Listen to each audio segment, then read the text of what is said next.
trash.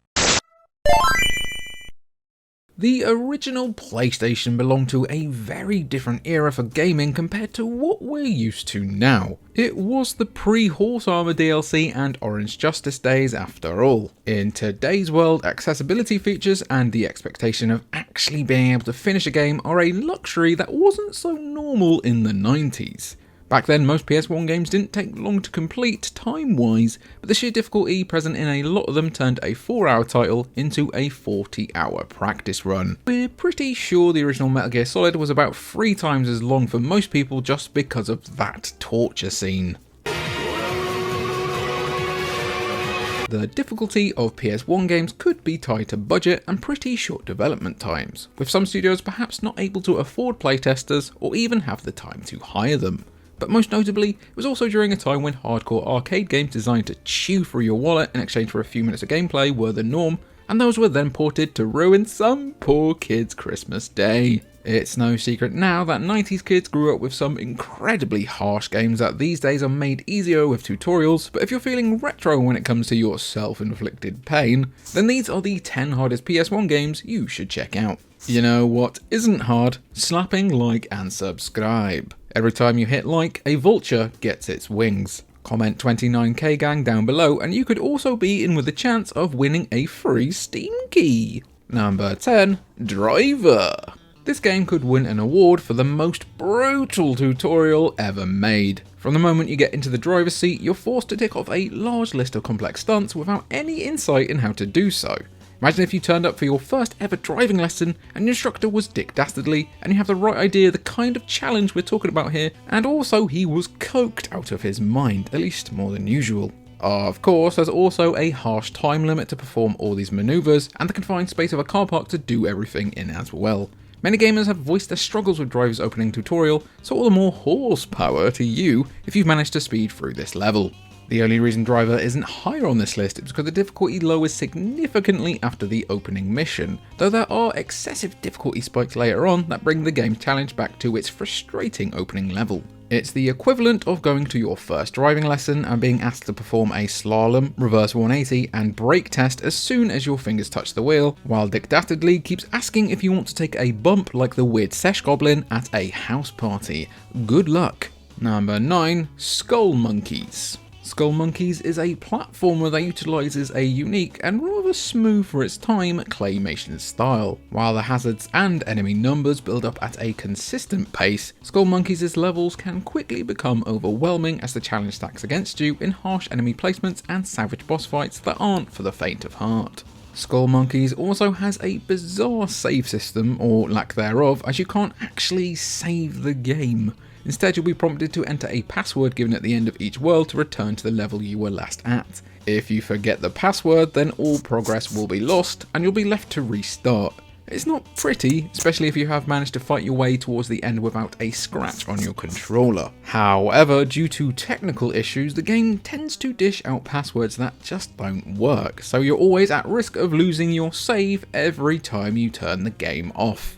Fortunately, in today's world, you can look up these codes, so even when you're only a few hops away from completion, a quick Google search will get you back in no time. But back in 1998, you were screwed without those codes, and the idea of restarting the whole game just by forgetting a gimmick password is about as frustrating as trying to teach an actual monkey to do your taxes. Trust me, they are the laziest employees I have ever had. Number 8, Heart of Darkness. Amazing studio, wow, get the ego on these guys, eh? Didn't hold back when crafting this visually pretty narrative about a kid venturing into an alien world to rescue his beloved dog. They also didn't hold back on the difficulty either. Heart of Darkness has an incredibly challenging opening level similar to Driver, where death can occur right from the moment you spawn. Relentless enemies swarm you from all sides as you get to grips with the gameplay, and challenging platforming can send you hurling your way back a save. The clunky controls don't often match Heart of Darkness's pace, especially in some of the more challenging encounters where positioning and attack timing are key. Fortunately, the game is learnable with its unlimited life system, so if you die, which you will, try and try again until you succeed, or you find a girl whose dark heart you fill with light or something. It's also worth mentioning that only a few enemies in a swarm will attack you at once, so you won't always be deleted out of existence by a horde. Despite this, Heart of Darkness is still an unforgiving game, with many players reminiscing about the nostalgia and challenges the game has to offer the same way in which you'd go to group therapy. Number 7. Crash Bandicoot. Oh, the days before The Last of Us and Uncharted, where Naughty Dog was known for this box-hopping, wumper-fruit-eating Bandicoot. While The Last of Us Part 2 made everyone incredibly depressed, Naughty Dog has actually been ruining everyone's mental health since 1996. You are treading on some mighty thin ice here. Crash Bandicoot is one of the PS1's platformer classics, known for its fast-paced gameplay, charming visuals, joyful soundtrack, and sheer difficulty that ties it all together. Significantly more so than its other sequels on the PS1, this game constantly tests you on the spot with its varied enemy placement and plenty of environmental traps that will one-shot you if any of your orange pixels come into contact with them. Fortunately, there are masks sprinkled sporadically throughout the levels that provide some protection, and extra lives are relatively plentiful, but even with loads in the bag, the room for error is almost non-existent. You have to master the rhythm and pacing of each level, which is especially difficult in the hog riding and boulder chase sections where you are moving so fast you'll think you're speedrunning. Those boulders put the player into panic mode as you sprint away from an incoming rolling game over screen. Same can be said about the riding levels as you charge through while various environmental hazards come into focus, so you can't time your jumps or have a moment to think. In those situations, you either play until you come out triumphant or hurtle your jorts at the screen in despair. Number 6. Einhander. Einhander, which sounds like a Rammstein B-side probably about kissing women on the mouth or the collapse of civilization, it's usually one of them, is a 2D side-scrolling shoot-'em-up where you pilot a spacecraft that can wield multiple weapons to smite Earth's invaders. What's most interesting is how you can target certain parts of each mechanical enemy and even shoot off weapons that can be equipped on the fly. That's pretty sick. As a result, players have some wiggle room to tweak the difficulty depending on what weapons they use, but that doesn't mean you can blast your way through each level without any scratches. Enemies can take quite the beating, making it challenging to whittle down their health bars while dodging bullet hell style attacks and environmental hazards. To make matters even harder, lives are limited, and if you die enough times you will have to restart the entire story, which can be frustrating if you've made substantial progress. Does anyone remember the Streets of Rage game where you get to basically the end of the game and it's the final boss and you press the wrong button when he asks you a question and you have to go all the way back to the start?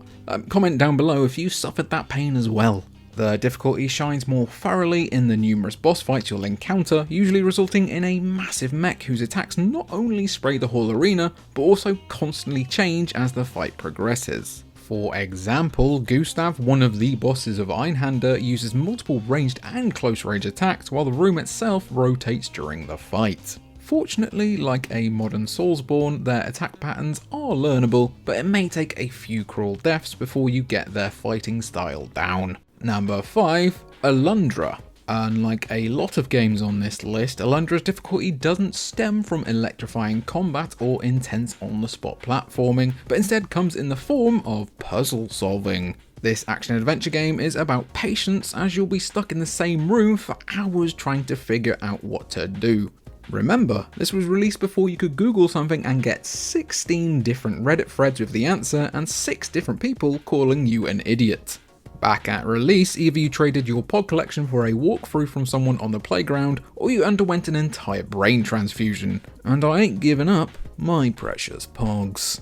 Puzzles make up the majority of the gameplay in Alundra, but there are a few action sequences that can add a new flair of challenge, though most fights aren't that intricate. The jump system is complicated and rather frustrating because it requires precise timing and positioning, which can be a little tricky to dictate from a top-down perspective. Some puzzles can even be left to chance, like randomly spawning barrels that you need to collect, which can drop from 4 different locations in the room.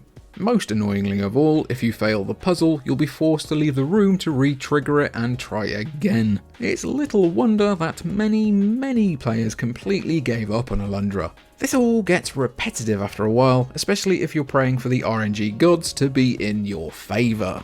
Also, be careful when backtracking to previously completed areas, because when you return, you may find puzzles you've already completed have sprung back up, and you'll have to beat them again to progress.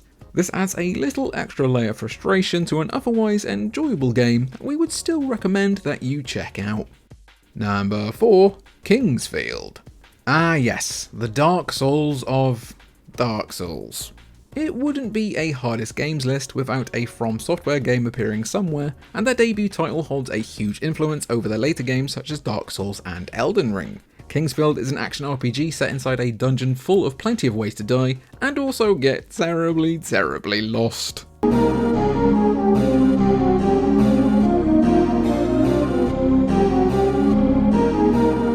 The combat hasn't aged particularly well, with players having to attack once and then wait for a recharge before striking again, with the turning speed of Stephen Hawking trying to get to the sandwich shop on a rush hour train to London. This rather clunky gameplay flow can be tedious when facing multiple enemies, and if they don't kill you, the numerous traps will. Kingsfield can also be hard to navigate through, as you're always confined between lengthy corridors that split off into numerous rooms, many of which are locked. Kingsfield also has plenty of secrets to find, and first introduced the Invisible Wall, which later became a foundation in many of From Software's titles to hide rewards behind.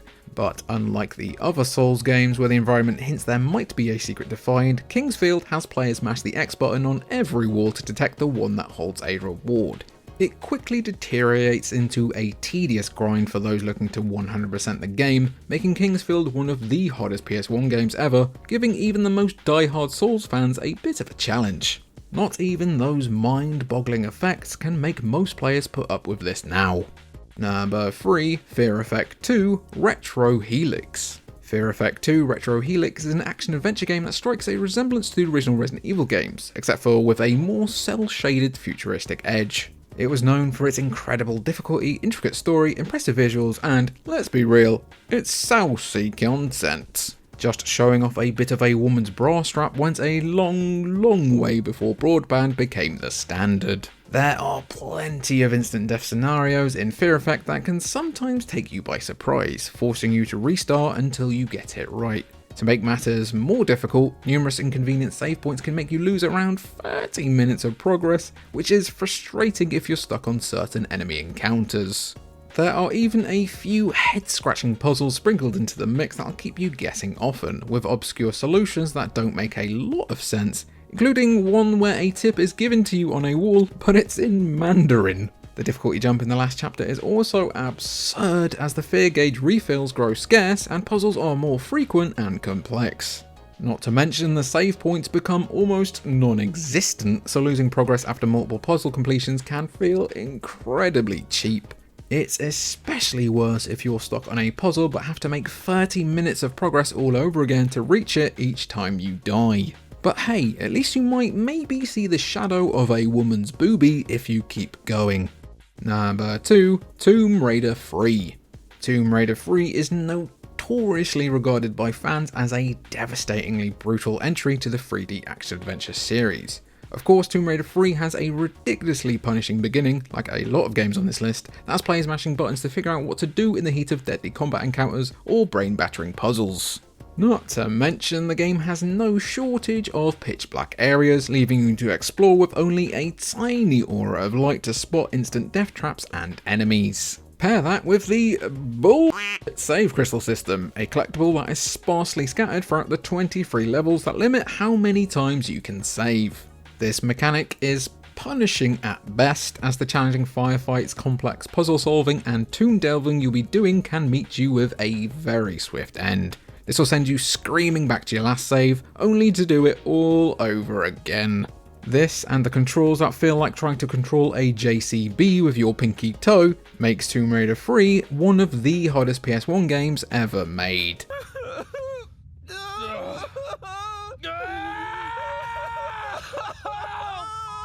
We can only hope the difficulty for Tomb Raider 3 is streamlined for the current remasters that aren't out yet at the time of recording, or else we're going to be hearing about the tank control discourse for the rest of time. And number 1, Rayman. Take a look at this face. What have those eyes seen? Does he know how you will suffer? Does he get off on it?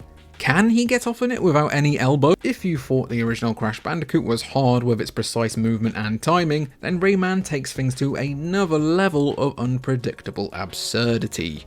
Don't let the vibrant, colourful and charming world fool you, the level design is absolutely cruel. It requires pixel-perfect timing to dodge enemy and environmental attacks, complex boss fights that bombard most of the screen, and downright unfair jumps onto platformers you can't see, all while having limited lives. Rayman implements a devastating enemy spawn system, which means no 2, 4 or 50 runs are the same as they spawn almost anywhere in the level. You can't memorize or prepare for what's around the corner because where an enemy wasn't placed before, it will likely be there the next time you come running through. Not to mention the slippery environments that funnel you down to a quick game over screen, or the dangerous spike traps that are generously sprinkled throughout to keep you on your toes. You do unlock the ability to defend yourself, but punching enemies takes a lot of preparation because it's tedious lining up your shots. Each enemy has a decent sized health pool too, so it can quickly become repetitive if you have to restart a lot.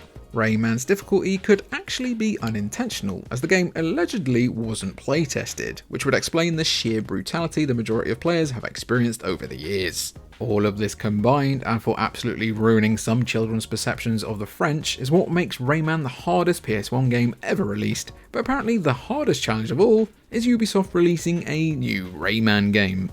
Skull and Bones? No bones. And that was our list celebrating, or rather eulogising, the hardest PS1 games of all time. Which game ruined your childhood the most? Be sure to share your trauma down in the comments hole down below, and I'll catch you next Friday for the next video that we've got coming out. I've actually forgotten the outro that we do every time. That'll do, pig, that'll do. Bye.